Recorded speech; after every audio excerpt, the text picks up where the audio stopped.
So, welcome to something we haven't decided the name of, CogSciSci Discuss Curriculum. I'm Bill Wilkinson. I am the Deputy Head of Science at Beechcliff School in Bath, and I shall let the other three participants in this little chat introduce themselves. So we'll start with Tom.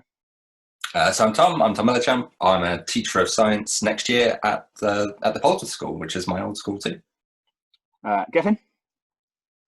My name is Gethin Jones. I'm Director of Physics at Harris City Academy, Crystal Palace. And Ruth. Hi, I'm Ruth Ashby. I'm Physics teacher and Assistant Head for Curriculum at the Telford Priory School. Okay, right. So I'm the only non-physics specialist, I think. So I am definitely here in the role of novice. And so I'm going to ask most of the questions, I think, because I always find electricity the most difficult thing to teach. Across sciences, in all three sciences, and I've taught all three to GCSE, I find electricity the most difficult thing. So let's ask a question first of all. Why? Why do students find it hard? Why do teachers find it hard to teach?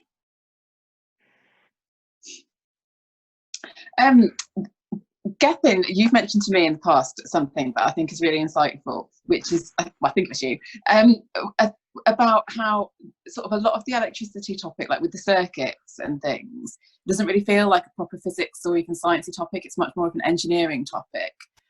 Was that you? It wasn't me, no. No, it was a really good point anyway. So I don't know if other people sort of feel that way. I certainly do. And I think that it is possibly one of the reasons why it's quite hard to teach. One, because sort of science teachers aren't usually used to teaching something which is quite so sort of engineering-y, which perhaps I'll explain a bit more what I mean about that in a minute. But also I think that the way that we have to operate in electronics, basically, in reading circuits, is actually quite counter to a lot of the other stuff that we say in physics, like the whole thing about like conventional current, like that's wrong, isn't it? And like the way that like the conventions for reading circuits, like you do start at one point and follow through and act as if things are splitting off and all that kind of thing, and all of that stuff is kind of not what really happens, but it's like a way that we sort of interact with the subject in order to solve the problems that are there. So that I think is perhaps one of the sources of confusion. I don't know what other people think. I feel the reason why it's difficult is you're talking about abstract quantities. Like as a physics teacher, you're always talking about potential difference and current, and yet they're both measured using digital measuring instruments. And sometimes I find students get very confused as to which is which. And also they always treat potential difference as though they were talking about current. It's quite odd. So I think it's primarily a topic that relies on very abstract quantities that are hard to visualize, I would say. I think there's that difficulty between the microscopic and the macroscopic part of it too, in that our models come in to bridge that gap between microscopically we start talking about electrons, but macroscopically I've got this circuit in front of you in the room. And the model that we're using, whatever it might be, is to try and bridge that gap. But that's a really difficult thing to do. Yeah. You know, the more I've looked into it, just for chatting to you lot, the more I think how mad some of the models, what we're asking students to do with the models, it's really, really complex. And we've got to pretend that it isn't, I guess, because otherwise it's even more terrifying. I mean, Bill looks very terrified. Gethin, you said that the students try and interchangeably use volts and amps, or voltmeters and ammeters, and they very early don't see the difference between those. Do you think they've picked up that misconception before they even arrived at secondary school? I think probably yes. And also, students, they're so desperate to actually want to get things right. The idea of current going through something just seems such a natural progression that it's fine to talk about the potential difference going through something instead of across something. And I think a lot of the time, if you're taught the basics of electricity by a non-specialist, they're not perhaps as careful as we'd like them to be about saying things like it's the potential difference across a resistor rather than through a resistor, and so on. And I think students develop their own mental models. Even if we don't present one to them, they develop their own mental models. And essentially, it becomes a mad mix of these abstract quantities going through resistors and through light bulbs and so on. And it becomes very difficult to sort it all out at the end, I think. It's always surprised me that something that is so complex that, I don't know, I don't think I'm being harsh to say that. I think the majority of science teachers, even if not the majority of physics teachers, but certainly the majority of science teachers, I think, don't fully understand the nature of electricity. And yet it's taught at primary schools. This is a concept which comes in Key Stage 2, and I've always wondered whether or not that's a sensible thing to do. That's probably not our place in this conversation to decide that, but it does seem mad to me that something as tricky as electricity is there in the Key Stage 2 curriculum, and I wonder if it's just there because the equipment's accessible at Key Stage 2.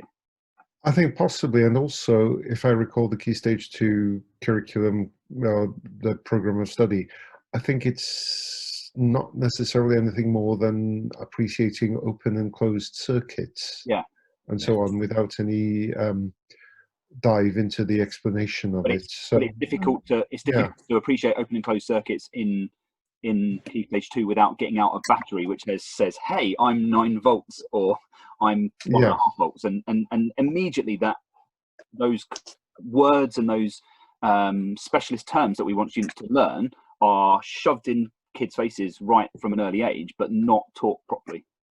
That is part of Key Stage. Key Stage 2 does have, they are meant to have an understanding that the more the higher voltage in a circuit, as they would probably put it, the brighter a bulb will be, the louder a buzzer will be, and the more cells or the more batteries I put in, the louder and brighter things are. So that's part of. So there's already that going in there, that they know there's more of something, and you add more and more, and therefore you're going to get more and more, and that's not always the case. No. True. Yeah. Okay, so I think we should early on talk about the ideal time and sort of sequencing of teaching electricity. My guess is that most schools do what my school, whilst we don't stick to the Activate and the AQA GCSE scheme of work in those orders, but that's what we've built our thing around, and then we've tweaked it a lot over the last few years. So we've got a big chunk of electricity in year 8, and we've got a big chunk of electricity which comes later on in GCSE.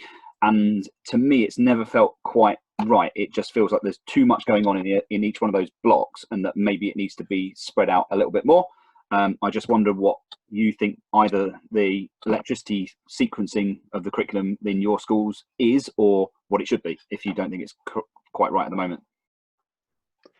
Well, I'm definitely jumping into what it should be, and I would think you start off with basically just talking about electric current, and you mention potential difference of voltage as little as possible, possibly just in terms of adding extra cells rather than talking about the potential difference necessarily across a component.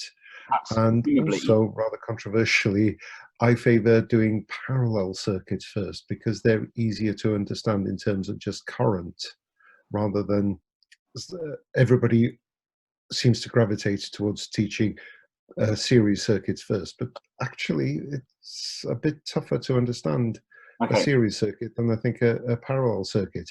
Once you've got the conservation of charge and the branching of the current, hey, you're home free, I think. Okay, so on your first point there, the idea of steering clear of potential difference, presumably that's what our students should come into year 7 with, because what we were just chatting about, the Key Stage 2 scheme of work, they should be in that position where they've understood open and closed circuits. They've understood that if you add more cells, you get more light, more sound from a buzzer, etc., etc. So perhaps that's where they should be, and we kind of have to assume that they are, if their Key Stage 2 science teaching is correct. But on that second point, I'm really surprised. Parallel first, that shocked me. Ruth, Tom, what do you think?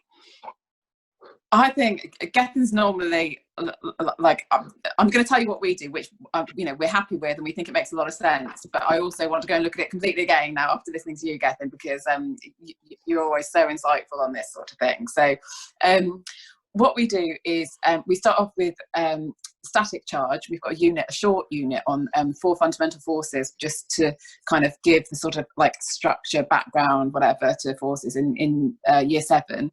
So we sort of talk about electromagnetism, and then the electrostatic charge as a branch of that, and then we compare static electricity and current electricity. And what we have gone for is to, in terms of sort of circuits, is just to build, so never mind about series or parallel, or just kind of just build a load of circuits, which are broadly, I guess, in series. But I think you can't avoid the thing about parallel completely because of how you connect voltmeters. If you're going to do any diagrams or practicals involved in voltmeters, you need to, you need to involve parallel, don't you? So we've just gone for kind of just having a really intuitive grasp of potential difference in current and like the relationship between them and resistance. And we've brought the components down into Key Stage 3 as well. And just to sort of talk about, changing current through themistors and things like that. Because we sort of felt that they were they're quite concrete, aren't they? Well, they are. And that not that hard to learn. I think there's like maybe 14 or something components, like symbols, on the exam. And children really like learning them. It's kind of like quite motivating, and you can do loads of cool circuits, sort of interpretation stuff. Because what we want to, I think that when you read a circuit proficiently, the reason why lots of teachers, I think, struggle with electric circuits teaching is that when they see a circuit, they don't just sort of, like, when you're an expert, or when you know what you're looking at, you read it like a book, don't you? You say, this happens here, and you can just interpret it like without thinking about it. And that sort of fluency and sort of tacit understanding of the quantities and how they relate to the readings in the circuit, that's what we've sort of tried to build with our students. So an intuitive grasp of current, potential difference and resistance and relation between them, only in sort of a range of series circuits, and all of the different components, so that when they come to Key Stage 4, we can start sort of putting in like potential dividers and parallel circuits and all that kind of thing, and hopefully they've got a secure foundation then. So it's working so well so far, but they haven't got to Key Stage 4 yet. Can I just ask, Ruth, is this Key Stage 3 you're talking about now, yeah? Yeah. And do you bring out ammeters and voltmeters and build circuits with them? Yeah, we try to. We'd like them to be a bit more reliable than what we've got, to be fair. So, I mean, and we are working towards that, but very much a case of, build the circuit to see if you get the result that you think you're going to get. And I think, because I do think that having the sort of immediate feedback from a practical is really sort of valuable when you're building that like tacit awareness of those quantities. But I think it just needs to be really planned carefully, doesn't it? Your technicians need to check the equipment really, really well. Like techniques like using the visualizer to show them how it connects together and all that kind of thing, and getting them to read the meters with like a bit of an engineer's eye. Like if you or I test a circuit and we're looking to see 5 volts, like if it says 4.81 volts, like it's 5 volts, isn't it? That's fine, we've got what we wanted. But the kid's like, no, it's 4.81 or 4.81, even worse. And so you need to kind of that needs quite a lot of just intentional sort of practice, I think, as well, to get them in that sort of gaze. I mean, I've talked about this all the time. It's one of the things that always bugs me about discovery learning is kids being given digital ammeters and not being taught how they're used and what their natural errors are. To me, this is the classic on a spectrum of practicals where you know that kids can discover things for themselves and you know that kids can't. This most of the electricity stuff is on the can't. It's very difficult for novice, particularly at Key Stage 3 students, to discover the things you want them to learn, partly because what you were saying is half the time the bits of equipment are not reliable enough for them to use. So for me, it's always teach the concept first, now prove to me that this is true, either of the currents everywhere is the same in the circuit, or whatever rules we're trying to show. And again, it's that teaching, walking around the room and asking kids, well, why is the current slightly different? Oh, it turns out actually that the loose connection, what happens if you wiggle this a little bit, then oh, the current's changing. Well, why is that? It's because it's the nature of the connection, and the resistance of the connection is important. And so, well, if they're all in the same ballpark, have you proved what we wanted to show at the start? Well, yes, you have. So I think teaching them how to use the equipment in the process of trying to prove what the rules are, after you told them what the rules are and taught them what the rules are and why the rules are that, with the models. So the sort of the practical comes towards the end of the process for me. Yeah, agree. I would definitely agree with towards the end of the process. And to be quite honest, although I was a huge fan of doing practicals, say 2 or 3 years ago, I've grown quite skeptical of their value in actually helping students learn. And for example, at Key Stage 3, I think I might even consider just giving them a simulation rather than actual circuits components. FET do a wonderful virtual circuit which you don't have any connection difficulties, you don't have to worry about the experimental uncertainty in reading the digital meter, and it just delivers the answers for them brilliantly. And either that or doing a demo and making sure that you know everything is checked so you get the right expected answers. I think I've been far too guilty of just throwing a practical at students and hoping that they learn, and I think I'm going to be far more discerning in when they actually do electricity practicals. And when you look at the 2 required practicals at GCSE for AQA, there's just you know, setting up literally one series circuit, one parallel circuit, comparing the values, and the other one is resistance of a wire. And I mean, should we really be diving in so much into ensuring they can use the equipment when actually the level of competence that's expected is not that high, even at GCSE? Okay, Just a well, thought. Take it beyond student competencies. Do we owe students, I hate to use the S word, but do we owe students the sort of to teach them the skills of using electrical components and electrical equipment, and you know, those things that we kind of take for granted as teachers? The whole, well, you know, check the battery first, and then check the batteries in the right way round, and then, you know, all the loose connections, and the ability to do that is a useful life skill. And as you say, I'm fairly certain they don't need those skills in order to get a perfect score in a GCSE exam. But is it something that it's useful for them to learn to move onwards? I mean, we don't do much home dabbling in electronics for most of us these days, so I wonder whether or not we do owe it to students, or whether it's just there as something we do from tradition. I think it's probably large. Sorry, Ruth. I was just going to say, are those 2 things necessarily separate? Like sometimes something that we do for tradition is valuable because it's done for tradition. That's probably beyond the scope of what we're saying here. But like, I guess basically, I think there's arguments either way, and I would be happy to send my own children to a school where they both did or didn't do electricity practicals. I'm a bit of a sentimentalist. I like this kind of like you say, like the fiddling around with the connections and all that kind of thing, because I just think it's quite evocative of kind of like, you know, early computers and just sort of like shoving capacitors in and all that kind of thing.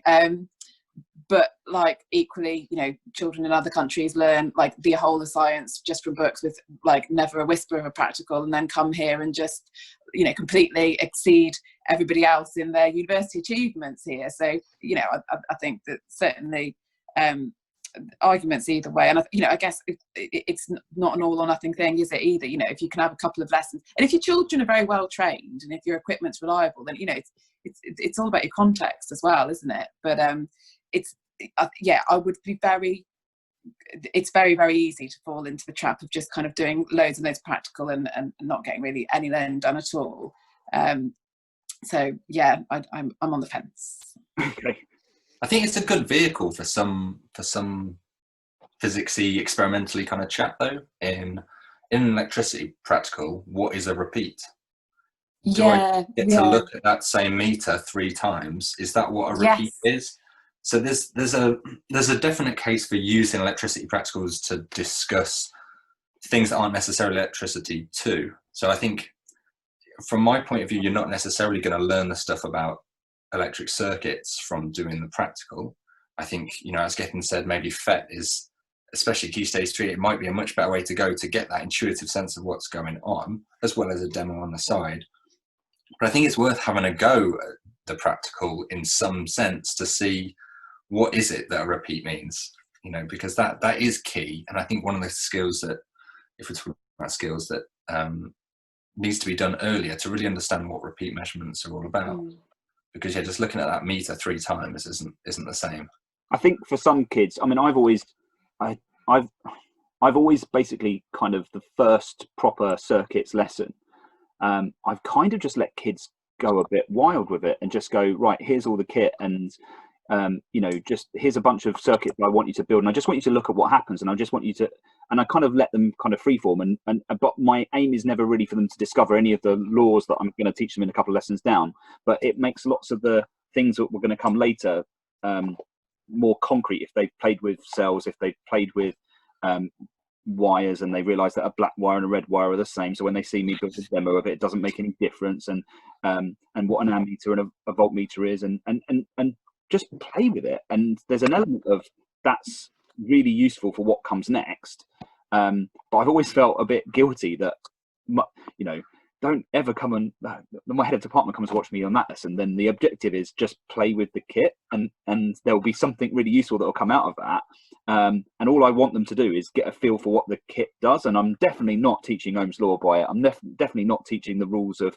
series or parallel circuits, because I just don't think they'll get it.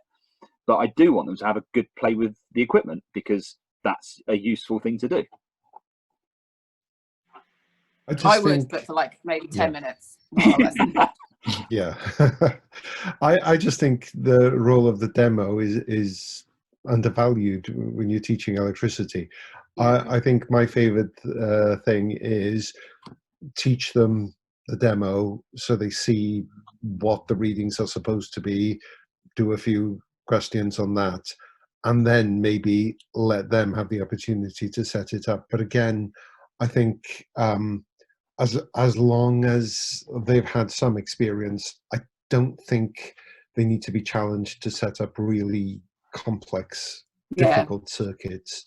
It's all fairly straightforward, I think. And you know, our aim is to get them ready for GCSE, and you know, all they have to do is a pretty simple series and parallel circuit, and as long as they can do that, hey, that's great.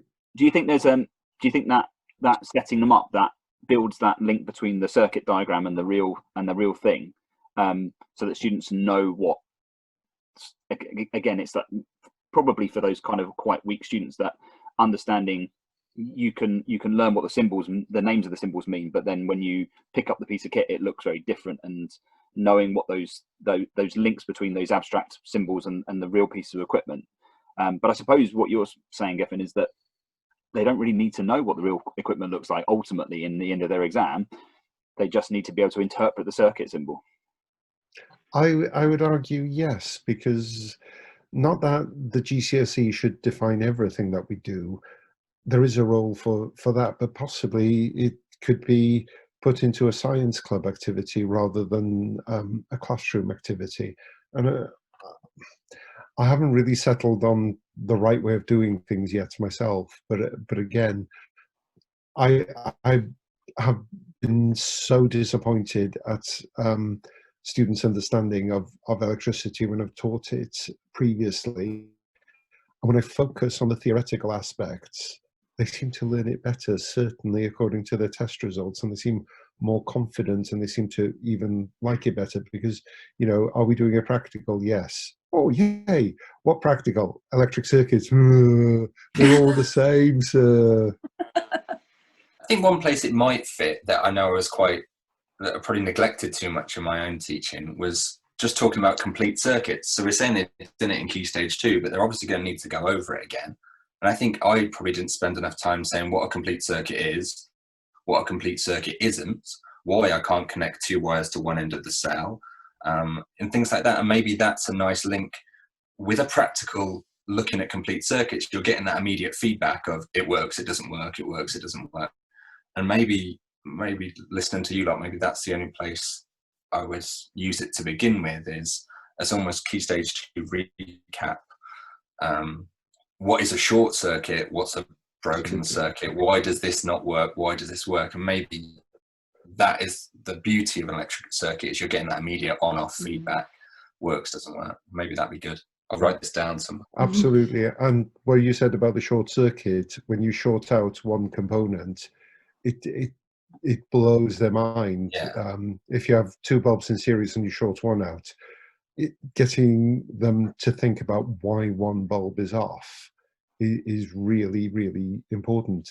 And just to go back to the parallel first controversy, if you do that, they have an idea of what's going on if you short circuit it, if you've done parallel first.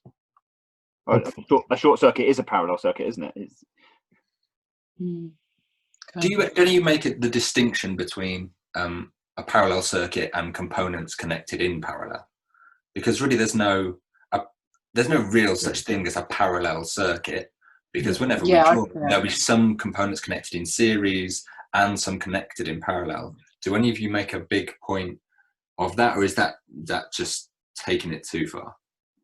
Yeah, we always just say A is in series with B, or A is in parallel with B, and like all our questions are set up like that, because otherwise it's just not very helpful later on, as you're saying. Yeah, absolutely, yes. Okay, I'll move the conversation on. Well, we mentioned earlier, I think Ruth said that you start with static electricity. Gethin, would you recommend doing the same? I know I've always done it that way, but only because that's the way it's presented in our scheme of work and in the book. Would you recommend static electricity first? I would be happy if they've done atomic structure first, as long as they've heard the word charge before. I think, you know, learning more about static electricity is great. Seeing some static phenomena, absolutely fantastic. I wouldn't necessarily say it's a necessity, but yeah, it's a nice thing to do, I would say. Tom, any thoughts? I've done it before, even in Key Stage 4, when they didn't have to do static, or had a class that didn't necessarily have to do static, I still did it, because I thought I was going to use so much of that language as in my own teaching that I felt like I might as well go over it explicitly with them. But I can also see why it might feel, you're like labouring the point if they've done a lot of atomic structure or something already. I've always felt there's been there's a sort of a penny dropping moment for many students when you talk about static charge and static electricity, and then you talk about current and flow, and suddenly you're like, this is the same stuff, but one is still and one is moving, and there's a bit of a, oh, hang on a minute, and there is a bit of a penny drop moment. The language has given you through static and current that allows students to go, and there's a big sort of moment where, and that's to me why why we've kept it and why we've done static first. That kind of, to make that link. Yeah, definitely. They've all got they have more of a sort of concrete experience of static electricity as well, don't they? Like, obviously everyone uses current electricity every day, but you don't kind of like see it. It's just like within the appliances and things. But like, they've all got trampolines now, haven't they? Or like taking off jumpers and things. And they've all seen sparks and like felt like their hairs repelling each other and things like that. And so I just think it's a good sort of, like, cognitively a good place to start with them, because they're familiar with it, and then to sort of, like you say, like make that connection into, well, this one flows. I found that helpful. Okay. Right, Gethin, we'll move to you and we'll talk about models, and which is a bit of a controversial thing in electricity teaching. But given that you would go parallel first, or would you use a model to help explain it to students, or what model would you use for teaching students about parallel circuits? At Key Stage 3, I would go with the good old DIOP recommended rope model. I think it's a solid model for definitely current. I think it's more difficult to explain potential difference with the rope model. So at Key Stage 4, I've been pushing the Coulomb train model for all it's worth, because I happen to like the way it knits everything together. And I think it supplies a very concrete representation of very abstract quantities. And if you just say, well, it's a Coulomb of positive charges going around the circuit, so 1 amp means 1 Coulomb going past each second. If it's a 1 volt potential difference, then it's either 1 joule of energy being added to each Coulomb and 1 joule being taken away. And that's something I think helps students wrap their heads around it. And it certainly makes the difference between potential difference and current much easier to explain, I find. Yeah. So that's my own little hobby horse, and there's many other different models there. You can use the rope model to talk about potential difference in terms of pushing it and friction acting as resistance. But to my mind, sometimes students don't have as good a grasp of the simple mechanical properties of things as we expect that they do. Yeah. And sometimes I don't think the rope model is that good a model. I like the Coulomb train, of course. I like it. I teach it at Key Stage 3. I've used it, and I think I've always tried perhaps to make it a bit too big and use too many students, and you always end up with a pile of rope on the floor, and which doesn't make any sense, and that pile of rope on the floor is not moving. And if you keep it nice and simple, a small piece of rope with a few students, and it's quite easy to see that the rope is all moving, and that I think that's a nice model that doesn't fall down for that very basic series circuit at Key Stage 3. I worry a little bit because I said, what would you use for parallel? But because it immediately falls down for parallel. No, it doesn't. Two ropes, 2 loops of rope. It's ideal for parallel. Okay, so just two different sides. Yeah, just 2 loops. That's it. Yeah, and then that works really nicely because you've got 2 ropes on the branch before it splits, which means that you've got like it gives a bit of a reflection of the quantitative nature of it as well. The current, I mean. Okay. I had quite a. It's perfect segue. If I can share the screen, I had like a Blue Peter moment here. Oh no, you've disabled screen sharing. Hang on. So I took some pictures because I'd been thinking about this. In that, like I said earlier, drawing the link between the model and real life. You should be able to do it now. Okay, cool. Drawing the link between the model and real life is one of the things that people find, or students seem to find, quite difficult in my limited experience. So hold on. So I was thinking about it like this. So I had just some equipment that I'd linked together. If you start with a series circuit looking like that, but you make your first parallel circuit connected slightly differently, in that you put your cell in the center and you've got very explicitly 2 different loops going on. You've got that loop at the top in red and you've got that loop at the bottom in black. Students aren't really worrying about what's going on between the connections either side of the cell. They don't really ask so many questions about that part, but they can see there are 2 loops, and you can make that with your rope model really easily. And really, I'm just asking for your feedback on this. I made the next step I did was to just add in completely unnecessary blue wires that just come off the cell and just connect to the red and blacks. They've got no function at all right now, but it does allow me to take that bulb that's at the top and just move it down without tangling anything. And now we've got that picture of like a classic parallel circuit.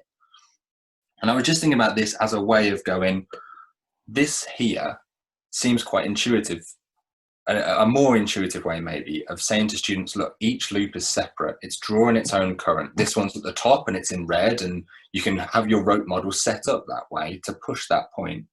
And at the bottom, this one's in black, and it's the same thing, but just down here. And then by adding these wires, you can then physically manipulate that top bulb around to put it at the bottom and go, look, that's now what a circuit diagram typically would look like in a textbook. I just wonder what you thought of that. I like it a lot, actually, and also I think the way you presented it, if you present it like that to a class, it's I think what Siegfried Engelmann called continuous conversion, because I think all too often when you're teaching something, you build the series circuit and you say, okay, remember that the current is 0.2 amps, and then you do some mysterious stuff, and then you say, oh look, the current is 0.4 amps. Isn't that amazing? And I think it's much more powerful if you can do it kind of step by step like that. You're using presentation software, but again, if you go parallel first, you can just add a loop on in turn, and observe the difference in the current reading. And it's really quite powerful if you have two ammeters, kind of one on either side of the cell, and as you add loops, the current reading goes up, which I think is very, very powerful. But I like that. And the only thing I would kind of maybe quibble over is how necessary is it that they see the real components? If you just did it with the circuit symbols, they probably the same amount, maybe. Just a thought. It's interesting to me that immediately your diagram, Tom, came up against the initial that your bulbs were different brightnesses, and I know that's probably, but it's immediately that thing of the students. You know, you go, and that means that the bulbs will be the same brightness, and the kids are looking down, going, they're not. You didn't see the 15 versions that I took of that photo where the top one wasn't working at all, and I thought, well, this is they're not the same. That is the way forward. They're not the same brightness. Sir, this isn't working. Yeah. But that definitely is the difficulty, isn't it? Is that, you know, drawing that link between the model is hard, especially then when the practical is not showing the thing you want in the slightest. That's just cognitive conflict left, right, and centre. Yeah. Okay, so we talked about models. Anybody else want to add anything else about models before we go on? So the rope model is a nice, simple thing. I've never thought about using in 2 ropes, actually. I wish that's definitely something that I've learned that will be useful from this little chat. Any other models we use? Can I just chip in and say... Sorry. Oh, sorry, go on. No, go on, Gethin. I was just going to say, for GCSE, I think the Coulomb train model works really well. The only thing it doesn't really work for is if you're considering the origin of resistance. It doesn't work too well with that, because then you have to go to the electron flow model. But for practically everything else, it works really well. Okay, Tom, I think we should, when we post this video, we'll stick a link for Gethin's. Yeah, we'll put lots of links for everything. Is there a link? Is there a I don't know, maybe a caution with the Coulomb train model though, about that you're looking at energy almost like a physical thing that objects, electrons are holding onto, and you know, a lot of people look at donation models, which are that part, the energy part of the Coulomb train model is the same as a donation model. You've got energy as this physical, tangible object in a token or whatever. How do you get around that, I guess? I'd use the same phrasing the IOP does. In the unit on energy, they call it a quasi-material entity, which they invariably color orange.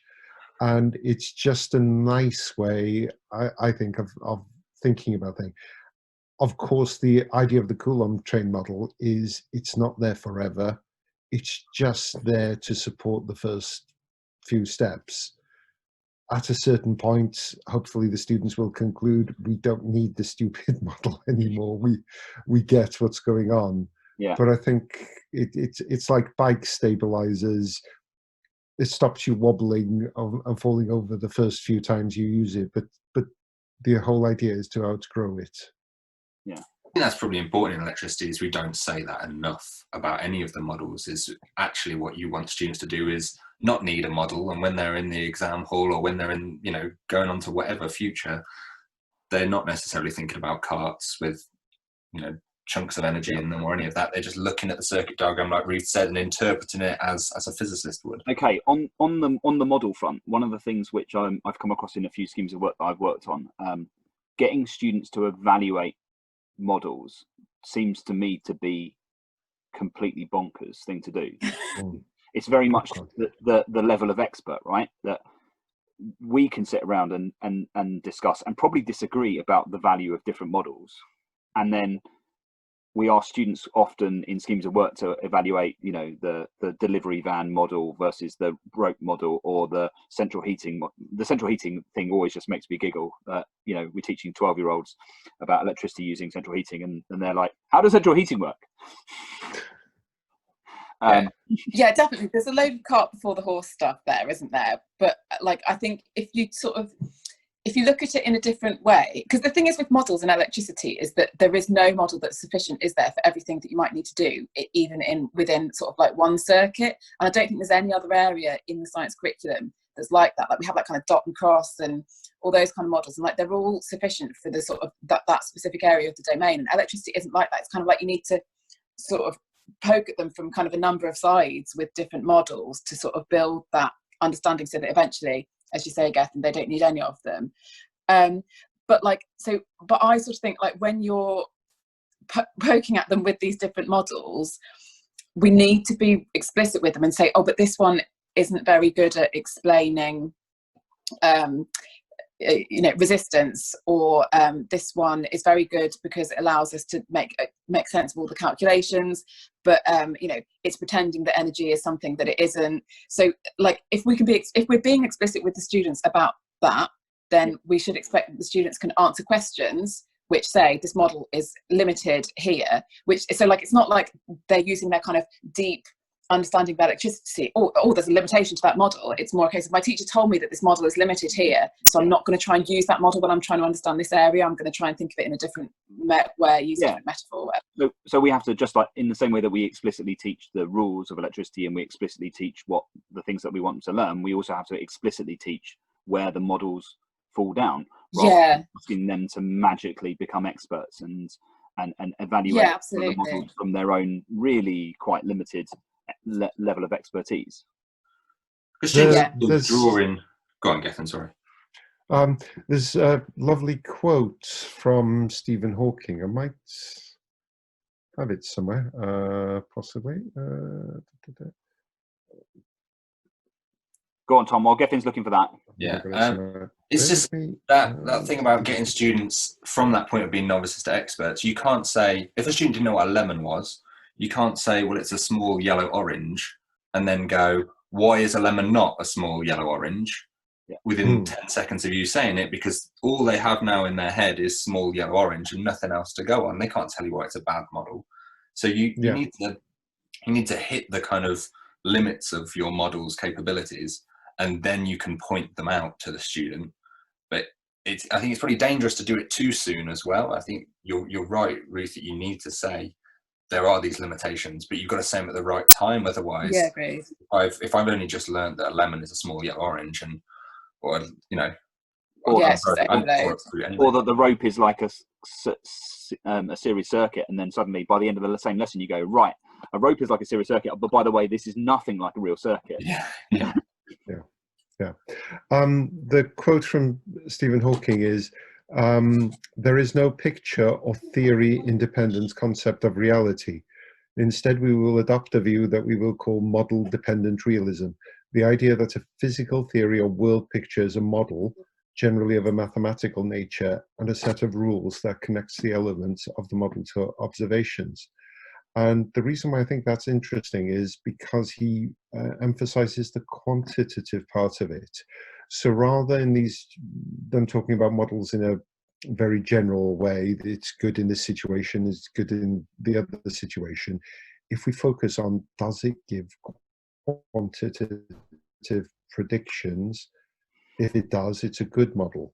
If it accords with observations, it's a bloody excellent model. And so rather than thinking of these individual caveats for each of the models we talk about, it's just a thought about assessing models, that's all. Right. Sorry, I only caught the last end of that. It sounded amazing, but I was dealing with a pesky child. Okay. It's adding some culture to the act as well. Right. What else should we talk about briefly? Okay. So I think, well, I'm getting a better sense of where my electricity teaching should be. Let's talk about how you go about, and actually this is interesting because we're all in different positions within our departments. How do we go about trying to build some consistency and quality in electricity teaching in a whole department? So, Gethin, what's your role in your department? I have the exalted title of Director of Physics. What that means precisely, I don't know. I've always interpreted as plain old head of physics. Right. So you're in charge of physics. I would say yes. And Ruth, I'm now an assistant head, and Tom's coming back as a teacher, and I'm sort of second in. So we've all got different levels of expertise within our departments. How do we make sure that our department are all on board and all going towards a level of electricity teaching that we want? And do we dictate which models are taught in lessons? Do you want to pick up a GCSE class that know X model and Y model but have never come across the idea of central heating?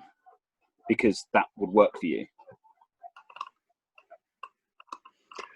I think it's difficult. I think my interpretation of what a head of physics should do is, generally speaking, if they're a physics teacher, you tend to leave them a bit alone, actually, because they've got their own individual ways of doing things. I think where you come in is, certainly my interpretation of the role is to support non-physicists teaching physics. And, you know, you can prepare resources, and that's great. And some teachers find that's extremely helpful. But generally speaking, I think the best way is if you show a better way of doing something, of teaching something, teachers are all over it. So I think just presenting, you know, this is a good route forward.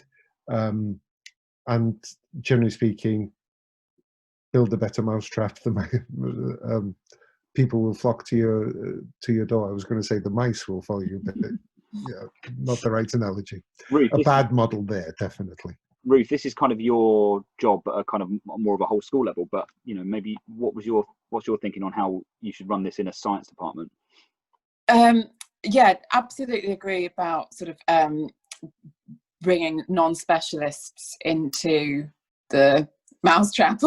I think that it has to start with subject knowledge, though, and understanding before you get to, and often like using one of these models, for example, is a really good way, I think, to begin CPD with staff, and just kind of building their understanding and confidence of what's going on in electricity. I do think there's something to be said for kind of going beyond what's in the GCSE to give them the kind of background so they can see the shape. Like, I think that, like, if you have an understanding of fields, you have a much better understanding of electricity, I think, and you're able to sort of see the strengths in models more effectively. And I think that also feeds into being able to read circuits well. So, you know, I don't think that you know, non-specialist staff need to be able to do any like calculations or anything like that, but I think to sort of give them, you know, a sense of like what potential difference is beyond like a push. I think that that's powerful. Yeah, and then in terms of like sort of mandating models and things, we have booklets. So like if we believe that there's an effective model, then it's written into the booklet, and we would expect people to be using that model, but also to, you know, to be critical of it, and to, you know, our booklets are always a work in progress, and so as a department, we meet and discuss, and if there's changes that we want to make, then we make those. So it's not a kind of I don't know, it's dictated, I guess, at the point of lesson delivery, but over the longer term, sort of over the weeks and months and throughout the year, that's more of a dialogue. Okay, Tom, this is a bit of a weird question for you because you're both, you know, a specialist physics teacher, but you know, relatively early career teacher. You would perhaps split the question in two. I mean, how would you feel about this in terms of physics teaching, and then in terms of something that you're not less of an expert in, like some biology practicals or chemistry practicals? Would you like to be taught how to suck those eggs by somebody more senior in your department? How would you feel about that? I think I'd be all right, especially if it was something in a topic I was struggling with. I'd be very happy to take on somebody's instructions about what model they preferred and do that if it's for the greater good, in a sense. And I think from the physics perspective of teaching circuits, knowing what they know when they come to you as a new teacher, where you've not been there for 5 years, when you've got year 11s who were taught by some teachers who taught one model, and you're teaching year 9 electricity and they had Key Stage 3 with other people, you know, that's a lot to adapt to as a new teacher. But also it's really difficult with physics, isn't it? Because we tried something in our school where each physics teacher presented their preferred model, and surprisingly all of them had different preferred models, and we were presenting to the rest of the science teachers, and I don't think any science teacher necessarily came away thinking, well, I'm really pleased about teaching electricity now. You've just given me 3 more options than what I already knew.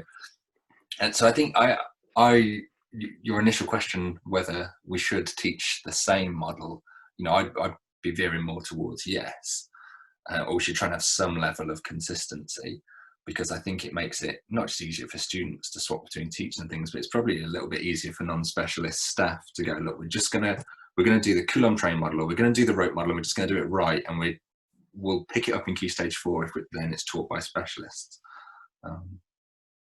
Yeah, no, I'm on that. I think particularly at Key Stage 3, I think everybody doing the same thing, everybody using the same models and the same language helps when students move through to Key Stage 4, and they've got those more specialist teachers, and those specialist teachers then know where most of those students should be and what language and what consistency they've used in the past. I think I'd be a bit more open to Key Stage 4 teachers, specialist teachers, sort of.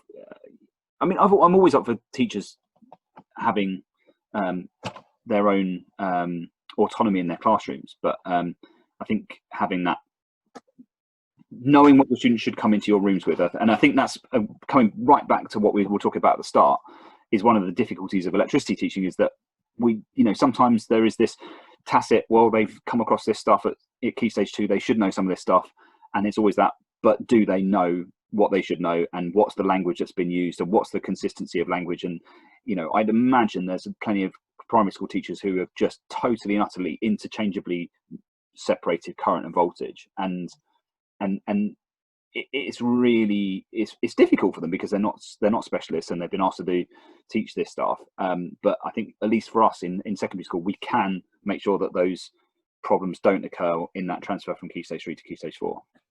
Okay, right. In which case, thanks for your time, everyone. I hope this will be really useful for us, and I think it'll be I hope it's definitely useful for me, and hopefully it'll be useful for anybody else who's watched this little video. Okay, that's CogSciSci signing out. Bye bye, everyone. Thank you very much.